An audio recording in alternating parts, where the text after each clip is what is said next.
शेतीमध्ये नुकसान होण्याचं खरं कारण काय आहे? ते कारण असं आहे की शेतकऱ्याने एकदा कांदा लावला, 4-5 महिन्यांनी तो कांदा निघतो. मग लगेच परत शेत तयार करायचं, नांगरट करायची, शेत तयार करायचं, परत लागवड त्या ठिकाणी करायची. मग परत ते चक्र, मग त्याच्यामध्ये खतं मारणं, औषधे, विविध फवारण्या, मग खुरपणी करणे आणि मग परत तो एक पिरियड आला की ते काढून घेणं. तर हे असं चक्र दर 4 ते 5 महिन्याला शेतकऱ्याचं चालू असतं. आणि याच नियमितपणे कोणतंही कमी कालावधीचं पीक लावायचं, परत ते झालं का दुसरं लावायचं आणि यामध्येच भरपूर खर्च वाया जातो, पैसे वाया जातात आणि मेहनत तर आपण मोजत सुद्धा नाही. आणि हेच प्रमुख कारण आहे शेतकऱ्याचं नुकसान होण्याचं. मग जर ही नुकसान थांबवायचे असेल तर असं एखादं पीक आपल्याला शोधावं लागेल की जे एकदा जर लावलं तर ते कमीत कमी 4 ते 5 वर्ष सलग आपल्याला उत्पादन देत राहील. परत परत त्याची लागवड करण्याची गरज नाही, त्यासाठी नांगरट करण्याची गरज नाही, त्यासाठी शेत तयार करण्याची गरज नाही.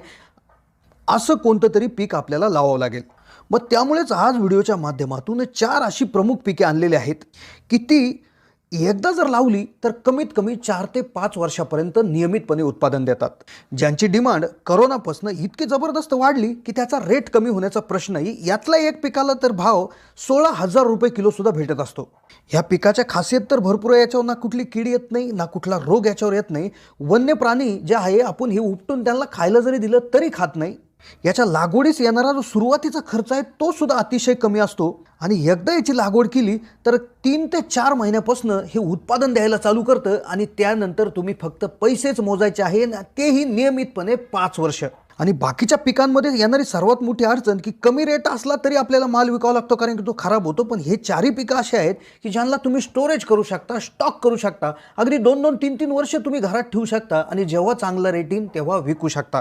तर अशाच सर्वांगाने शेतकऱ्याचा चांगलाच फायदा करून देणारी ही 4 पिके होणार आहेत. तर व्हिडिओमध्ये आपण ते जाणून घेणार कोणते पिके आहेत, याची लागवड करण्याची पद्धत काय, याची डिमांड वाढलेली आहे, याचा कशासाठी उपयोग होतो, लागवडीची पद्धत आणि सर्वच डिटेल देणार आहोत.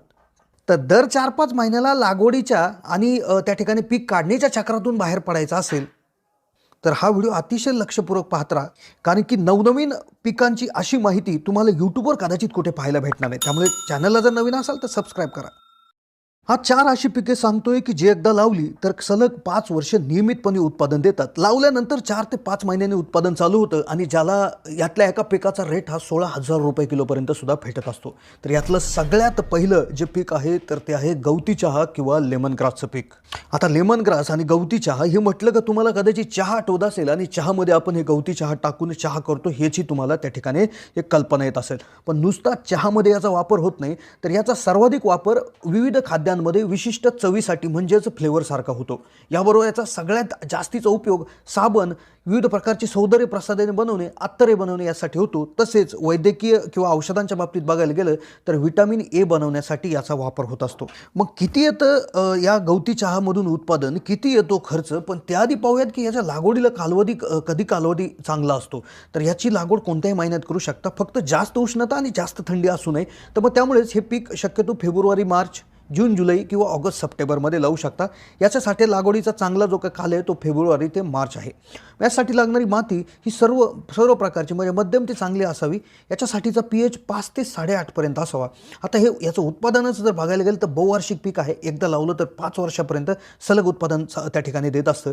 लावल्यानंतर 3 ते 4 महिन्यानंतर पहिली कापणी होते. त्यानंतर दर वर्षातून 3 कापण्या याच्या होत असतात. आता याची लागवडीची पद्धत अशी असते की याची रोपे भेटतात. एका एकरामध्ये 25,000 रोपे आपल्याला लागतात. याच्यामधलं अंतर 2x1.5, 2x2 किंवा 1.5x1.5 तुमच्या जमिनीच्या कंडिशननुसार असतं. मग आता याचं असं होतं, याचं जे काय विक्री आहे तर ती 2 प्रकारे होते. एक तर तुम्ही याचं तेल काढून त्या ठिकाणी विकू शकता, पण त्यासाठी प्लांट लागत असतो. मग आता कदाचित तुम्हाला भीती वाटेल आता हा प्लांट किती खर्च आहे, पण तसं काही नाही. तुम्ही याचं वाळवून सुद्धा ड्राय पद्धतीमध्ये तुमच्याकडे स्टॉक करून नंतरही विकू शकता. याला भरपूर चहाच्या कंपन्या, अत्तरांच्या कंपन्या किंवा इतरही कंपन्या त्या ठिकाणी घेत असतात. याचं जर एकरी उत्पन्न बघितलं तर गवताचं उत्पन्न 5 टन त्या ठिकाणी वर्षाला निघत असतं आणि तेलाचं उत्पादन जर बघितलं तर पहिल्या वर्षी 80 ते 100 किलो आणि दुसऱ्या वर्षी 1.5 पट. म्हणजे जर पहिल्या वर्षी 80 निघेलं असेल तर दुसऱ्या वर्षी 120 आणि 100 पहिल्या वर्षी निघेल तर 150 kg दुसऱ्या वेळेस.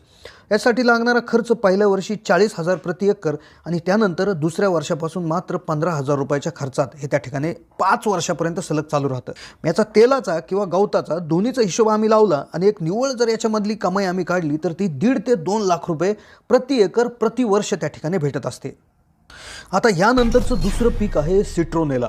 आता सिट्रोनेला गवत किंवा सिट्रोनोला याच्याविषयी ऐकलं असेल तर सिट्रोनेलाचा वापर डास पळवण्यासाठी, जंतू संसर्ग कमी करण्यासाठी, तसेच विविध अत्तर तसेच खाद्यपदार्थांत मोठ्या प्रमाणावर होतो. आता सिट्रोनेला आणि गवती चहाच्या पिकात काय फरक आहे, कशी याची लागवड किंवा काय याचं उत्पादन होतं ते आता आपण एकदा पाहूयात.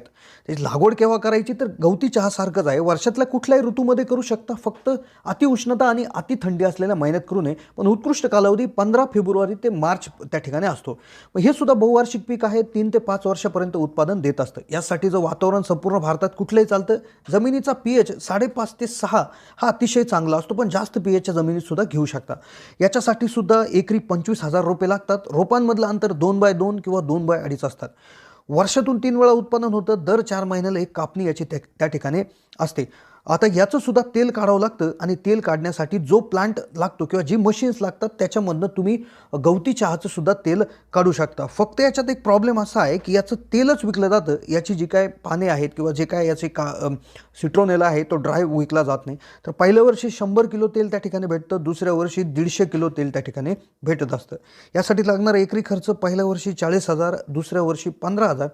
याचं सुद्धा जी कमाई आहे तर ती 1.5 ते 2 लाखाच्या आसपास असते.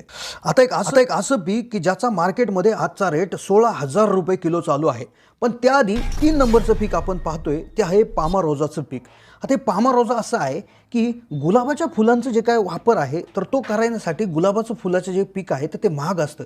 तर मग त्याला एक अल्टरनेट म्हणून, पर्याय म्हणून पामारोजा गवताचा वापर केला जातो. तर याचा सुगंध जो आहे तर तो अगदी आपल्या गुलाबाच्या फुलासारखा असतो. तर त्यामुळेच याचा वापर साबणामध्ये, विविध प्रकारच्या औषधांमध्ये मोठ्या प्रमाणावर होतो. याचा सर्वाधिक वापर अत्तरे बनवण्यासाठी किंवा सुगंधी सौंदर्य प्रसाधने बनवण्यासाठी अगदी मोठ्या प्रमाणावर होता. याची सुद्धा लागवड तुम्ही गवती चहासारखी फेब्रुवारी, मार्च, जून, जुलै किंवा ऑगस्ट, सप्टेंबर या महिन्यामध्ये करू शकता. याच्यासाठी लागणारा pH 7 ते 8, पण 9 pH पर्यंत सुद्धा हे होऊ शकतं. याची लागवड 2 पद्धतीने करू शकता. बियाणेनी लागवड करू शकता किंवा नर्सरी लावून रोपे तयार करू शकता. बियाणं वापरलं तर 8 किलो प्रति एकर बियाणं लागेल, ज्याचा बियाणाचा रेट 1200 रुपये किलो आहे. आणि रोपे तयार करून वापरलं तर तुम्हाला 2 किलो बियाणं लागेल. याच्यासाठीचं अंतर 2x2, 1.5x1.5 हे तुमच्या जमिनीनुसार असावं. याचं उत्पादन आहे तर पहिल्या वर्षी याच्या थोड्याशा कमी कापण्या होतात. याच्या 2च कापण्या त्या ठिकाणी होतात आणि नंतर पुढले 4 ते 5 वर्ष 3 कापण्या होतात. याचं सुद्धा आपल्याला तेलच काढावं लागतं. पहिल्या वर्षी तेलाचं उत्पादन 50 ते 80 किलो, दुसऱ्या वर्षी तेलाचं उत्पादन 80 ते 120 किलो. याच्यासाठी लागणारा सुरुवातीच्या वर्षाचा खर्च 30 ते 40,000 रुपये, दुसऱ्या वर्षाचा खर्च 15 ते 20,000 रुपये आणि याचं जे काय कमाई आहे तर पहिल्या वर्षी 1.5 लाख आणि दुसऱ्या वर्षापासून 2.5 ते 3 लाख रुपये. आता 16,000 रुपये किलो भाव असलेलं जे पीक आहे ते आहे खस. आता खसची विशेष असं आहे, सगळं याचं गवती चहा की सिट्रोनेला सारखं आहे, फक्त याच्या मुळ्यांचं त्या ठिकाणी ऑइल काढलं जातं आणि त्या तेलाला 16,000 रुपये किलोचा रेट. एकरी याचं तेल 10 किलो निघतं. 10 ते 11 महिन्यामध्ये साधारणपणे या पिकाचा कालावधी असतो. यासाठी लागणारी जमीन भुसभुशीत वाळूची असावी लागते. फक्त हे पीक बहुवार्षिक नसून हे 10 ते 11 महिन्याचं पीक. तर ही होती मित्रांनो 4 पिकांविषयी माहिती. कशी वाटली माहिती कमेंटच्या माध्यमातून कळवा. चॅनलला नवीन असाल तर जरूर सबस्क्राईब करून शेजारील बेलचं बटन दाबा.